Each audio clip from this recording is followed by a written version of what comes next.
ദില്ലിയിൽ 7-ൽ ഒരാൾ മരിക്കുന്നത് വായുമലിനീകരണത്തെ തുടർന്നെന്ന് കണക്കുകൾ.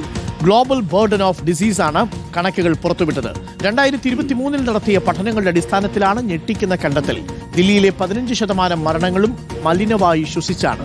ശ്വാസകോശ സംബന്ധമായ അസുഖങ്ങൾ, ഹൃദയ സംബന്ധമായ അസുഖങ്ങൾ, മസ്തിഷ്കാഘാതം, ശ്വാസകോശ ക്യാൻസർ എന്നിവയ്ക്ക് വായുമലിനീകരണം കാരണമാകുന്നു. പിയാസുനിൽ ഞെട്ടിക്കുന്ന കണക്കാണ്. ഈ വാർത്ത പുറത്തു വരുമ്പോൾ ഡൽഹിയിൽ ഈ പുക വായു ശ്വസിക്കുന്ന ആളുകൾക്ക് അല്പം ആശങ്കയും ഉണ്ടാക്കും. എന്നാൽ അവരങ്ങനെ ആശങ്കപ്പെടേണ്ടതില്ല.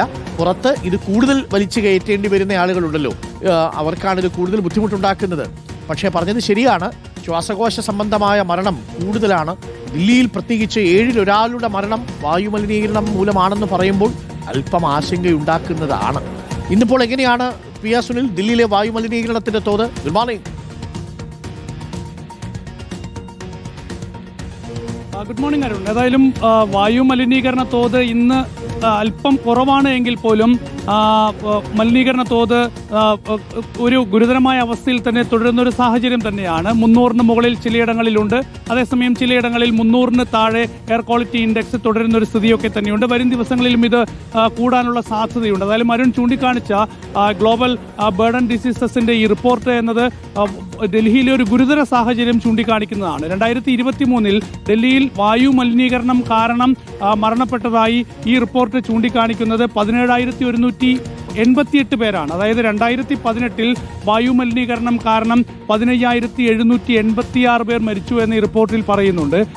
2023 എത്തുമ്പോൾ ഇത് 17,188 മാറിയിരിക്കുന്നു. അപ്പോൾ ഡൽഹിയിൽ 7 പേർ മരിക്കുമ്പോൾ അതിലൊരാൾ വായു മലിനീകരണം കാരണം മരണപ്പെടുന്നുവെന്ന് ചൂണ്ടിക്കാണിക്കുകയാണ്. ഇതൊരു ഷോർട്ട് ടേം ആയിട്ട് ഇത് ശ്വസിച്ചതുകൊണ്ട് അല്ലെങ്കിൽ ലോങ് ടേം ഡൽഹിയിൽ ജീവിച്ചതെന്നൊന്നും കാരണമില്ല. ഈ മലിനവായു ശ്വസിക്കുന്നത് എപ്പോൾ വേണമെങ്കിലും ശ്വാസകോശ സംബന്ധമായ ആരോഗ്യ പ്രശ്നങ്ങൾ ഉണ്ടാക്കാം എന്ന് ഈ റിപ്പോർട്ട് ചൂണ്ടിക്കാണിക്കുകയാണ്. അപ്പോൾ ചെറിയൊരു കാലത്ത് ഡൽഹിയിൽ ജീവിച്ചോ അല്ലെങ്കിൽ ദീർഘകാലം ഡൽഹിയിൽ ജീവിച്ചോ എന്നത് കാര്യമില്ല.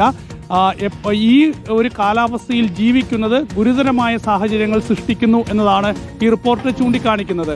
അത് ലങ് ക്യാൻസറിന് കാരണമാകാം, സ്ട്രോക്കിന് കാരണമാകാം. അങ്ങനെ ഒരുപാട് ഗുരുതരമായ ആരോഗ്യ പ്രശ്നങ്ങൾ, പ്രത്യേകിച്ച് ആരോഗ്യ പ്രശ്നമുള്ള ആളുകൾക്ക് അത് ഗുരുതരമാകുന്നൊരു സ്ഥിതി, ആരോഗ്യ പ്രശ്നങ്ങൾ ഇല്ലാത്ത ആളുകൾക്ക് പുതിയ ആരോഗ്യ പ്രശ്നങ്ങൾ ഉണ്ടാക്കുന്ന ഒരു സാഹചര്യം. ഏതായാലും ഇന്ന് ശനിയാഴ്ച ദിവസമാണ്, അവധി ദിവസമാണ്. അപ്പോൾ ഒരുപാട് പേർ ഡൽഹിയിലൊക്കെ തന്നെ ഈ ഇന്ത്യ ഗേറ്റ് പരിസരത്തൊക്കെ രാവിലെ ഈ ഒരു വായു മലിനീകരണ സാഹചര്യത്തിലും കുട്ടികളൊക്കെ തന്നെ സൈക്കിൾ ചവിട്ടുന്നത് നമുക്ക് കാണാം. ആളുകൾ ഇവിടെ ജോഗ് ചെയ്യുന്നത് നമുക്ക് കാണാം. ഷട്ടിൽ കളിക്കുന്ന ആളുകളൊക്കെ തന്നെയുണ്ട്. ഏതായാലും മലിനീകരണം എന്നത് ഒരു യാഥാർത്ഥ്യമായി തുടരുമ്പോഴും ഈ ഒരു പതിവ് രീതികൾ ആളുകൾ മാറ്റിയിട്ടില്ല. പക്ഷേ അത് കുറഞ്ഞിട്ടുണ്ട്. ഏതായാലും ഗുരുതരമായ സാഹചര്യം ഡൽഹിയിൽ തുടരുകയാണ്. ഇപ്പോഴും നമുക്ക് കാണാം എത്രത്തോളം പുകപടലങ്ങൾ അന്തരീക്ഷത്തിലുണ്ട് എന്നത്. പക്ഷേ കഴിഞ്ഞ ദിവസങ്ങളിലെ അപേക്ഷിച്ച് ചെറിയ മാറ്റമുണ്ട്. ഒരു മഴ ഈ മലിനീകരണ തോത് താഴേക്ക് മഴ കിട്ടാത്തൊരു സ്ഥലത്ത് രാവിലെ ഓടുന്നതും ചെറിയ ടെൻഷൻ ഉണ്ടാക്കും. കാര്യം ആ സമയത്ത് കൂടുതൽ നമ്മുടെ ശ്വാസം ഈ വായു ആണല്ലോ ഉള്ളിലേക്ക് എടുക്കുന്നത് അല്ലേ? കൊച്ചുകുട്ടികളെയൊക്കെ രാവിലെ സൈക്കിളൊക്കെ കൊണ്ടുവരുന്നത് തീർച്ചയായും. ഇത് നോക്കൂ, നമുക്ക് കൊച്ചുകുട്ടികളെയൊക്കെ രാവിലെ സൈക്കിളിലൊക്കെ കൊണ്ടുവരുന്നുണ്ട്. ഇവിടെ നോക്കിയാൽ ഷട്ടിൽ കളിക്കുന്ന ആളുകൾ നമുക്ക് കാണാം. അപ്പോൾ ഗുരുതരമായ ഒരു അന്തരീക്ഷ മലിനീകരണം നിലനിൽക്കുന്നു. അത് സംബന്ധിച്ച് ഒരുപാട് മുന്നറിയിപ്പുകൾ വരുന്നു. പ്രധാനമായും ഈ രാവിലെ പുറത്തിറങ്ങാൻ പാടില്ല എന്നതാണ്. ഇത് പുകയാണ്, ഇത് മഞ്ഞല്ല. മഞ്ഞ് എന്നത് ആയിട്ടില്ല, ഇത് പുകയാണ്. ഈ പുകയാണ് ഈ അന്തരീക്ഷത്തിൽ ഇങ്ങനെ നിൽക്കുന്നത്. അപ്പോൾ ഈ രാവിലെ സമയത്ത് പുറത്തിറങ്ങാൻ പാടില്ല എന്നതാണ് വിദഗ്ധരൊക്കെ തന്നെ നൽകുന്ന മുന്നറിയിപ്പ്. അത്യാവശ്യം വെയിലൊക്കെ വന്നു കഴിയുമ്പോൾ ഈ പുകപടലങ്ങൾ ഈ ഇങ്ങനെ തങ്ങി നിൽക്കുന്നത് മാറും. അപ്പോൾ വലിയ മുന്നറിയിപ്പ് നൽകുന്നുണ്ടെങ്കിൽ പോലും ആളുകളൊക്കെ ഇപ്പോഴും ഇങ്ങനെ വരുന്നൊരു സാഹചര്യം തന്നെയാണ് ഉള്ളത്. ഗുരുതരമായ ഒരു സ്ഥിതി മനുഷ്യരുടെ ആരോഗ്യത്തിന് ഡൽഹിയിലെ ഈ വായു മലിനീകരണം ഉണ്ടാക്കുന്നത്. അതെ, ശരിയാണ്.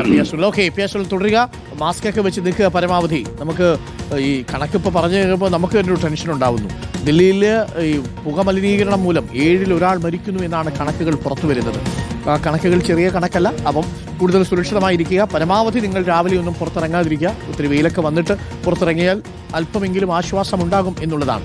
എന്താ പറയുക അല്ലേ, അങ്ങനെ ഒരു അവസ്ഥ. പക്ഷെ നമുക്ക് നമ്മുടെ നാട്ടിലേക്കൊക്കെ വരുമ്പോൾ നമ്മളെയൊക്കെ വലിയ ഭാഗ്യം ചെയ്തവരാണെന്ന് പറയുന്നത് അങ്ങനെയാണ്. പക്ഷെ എന്ത് ചെയ്യാം, മറുനാട്ടിൽ പോയി മലയാളികൾക്ക് പണിയെടുത്തല്ലേ മതിയാകൂ.